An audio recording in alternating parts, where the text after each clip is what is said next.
Hi everybody, welcome to the first installment of Ask Professor Dan. I got this email from, or actually Facebook post from David Doggy Fat, who just recently had a birthday. On his Facebook profile it said he was 95 years old, so David, are you really 95 years old? Or are you pulling my leg? So his question was, how about a simple block and knife removal tactic? Something for simple self-defense. I really enjoy simple moves. Just a thought. Well, thank you for the question. First thing I want to tell you is I don't believe that there are any simple moves as far as a knife attack goes. Let me show you something that I have on a DVD where Bram Frank illustrates what a knife can do. Watch this.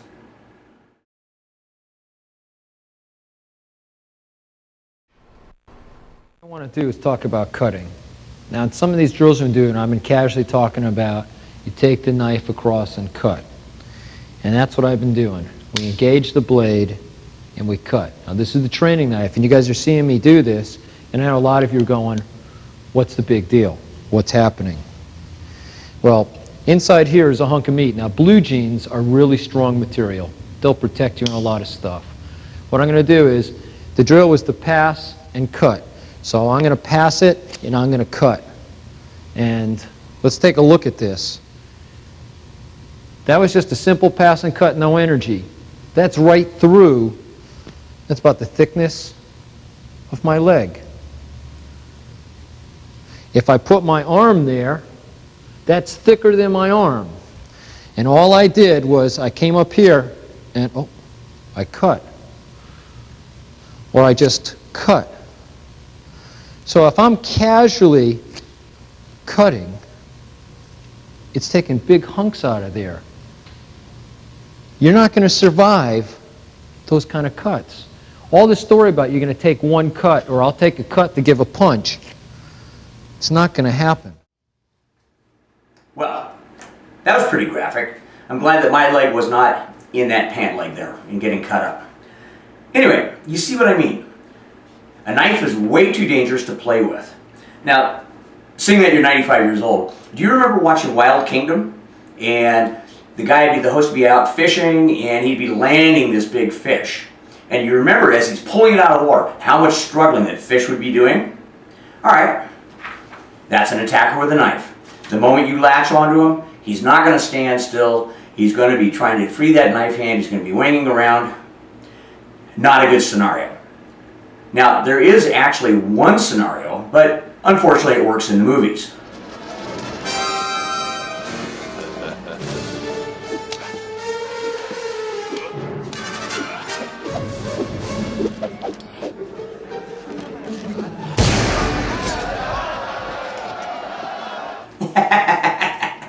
Well, as you can see, I'm having way too much fun with this video. Now, let me ask you this. What is dangerous about a knife? Most people will say, oh, the knife is sharp. No, that's not what's dangerous. Oh, it's got this pointy little end. It's got fine point, it'll like stick in you. Well, yeah, it can, but that's not necessarily what's dangerous about a knife. Now, I'm going to clue you in on something. This is a knife that Bram gave me, nice and sharp. What's dangerous about a knife is motion. Now you notice that what I am not doing is I'm not going draw this across my hand because of course it's going to cut me. Now it's the same thing here. I put the tip of the knife to my palm. Yeah, it's pretty pointy, but you notice I'm not doing this. Now if I did this, I would stick my hand, which unfortunately I've done before. If I was doing this, I would cut my hand, like I've done before.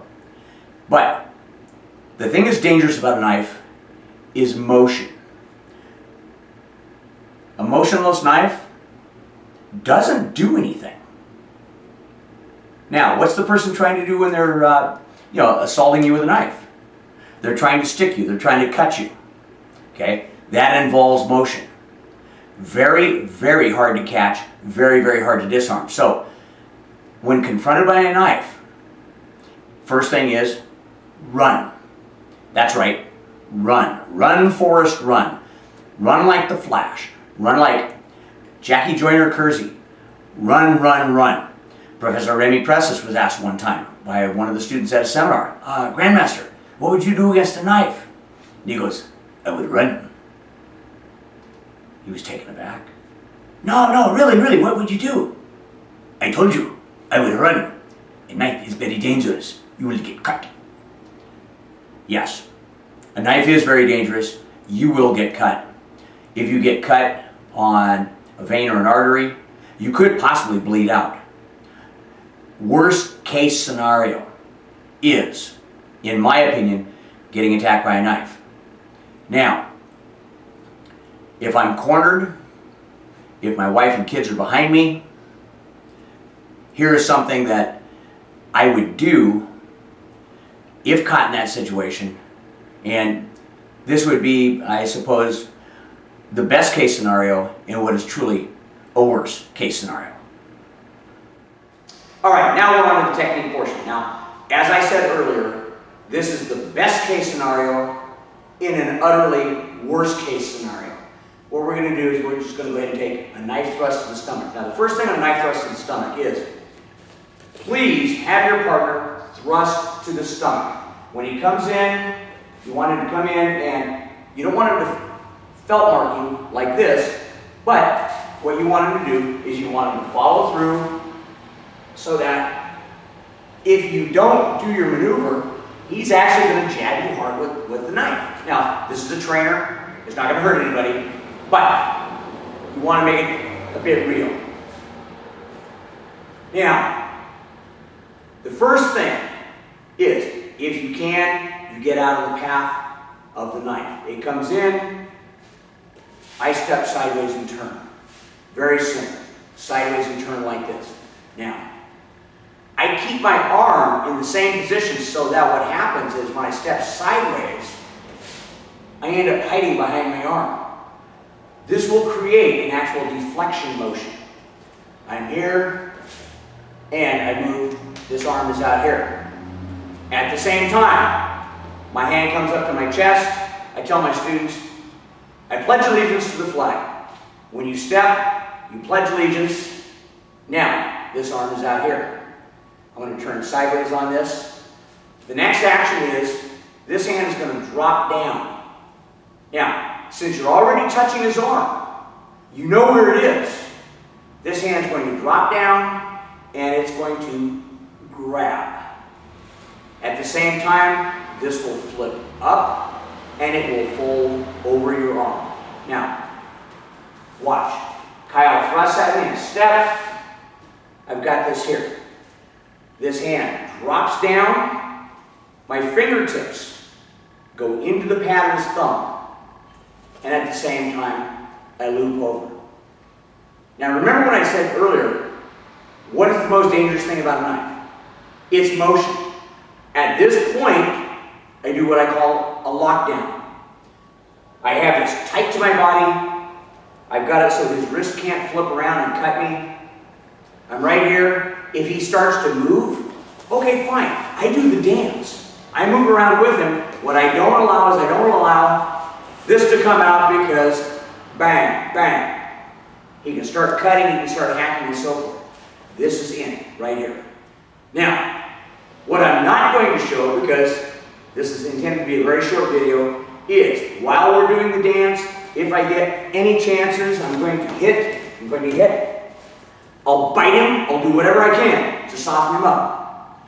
When I feel the arm slightly relax or loosen, these fingers are going to go past the top of the blade and to the edge of his blade right like this. Right over like that. If you see on the camera here, that's exactly how they would place. I don't want to go over the top here. It may be a double-edged knife, but in the heat of the battle, who knows what's going to happen. But once I'm here, then this arm is going to pull. This remains immobile. When I pull, it peels right out of the grip. Now mind you, this is after you've headbutted him, after you've kneed him, after you've done anything that you can do using your legs. You notice I reached down and I bit him. This is after the softening, and then fingers go around, ping, just like that. So, David, as I mentioned to you, there are no simple moves, no simple knife defenses. Reason why? Simple. He thrusts. If I come here and I bring this out and I bring this out like against this way, well, he goes. What if I don't get his wrist right and he flops his wrist? I just cut myself. Or he thrusts. This move, I love. I just love coming here, bang, and disarm. One problem. I'm here, I don't get the hand, I get the wrist, he flops his wrist. I cut myself by myself.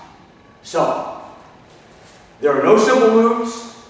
I prefer the evasion, the deflection or the connection, the capture, and the lockdown. Then you beat on the guy, you hit him, you headbutt him, you kick him, you bite him, and then from there, once the arm has weakened, ping, the strip. Well, okay, that wraps up episode 1. Stay tuned for episode 2, in which a reader asks, how do you corner your opponent? Stay tuned, it'll be coming soon.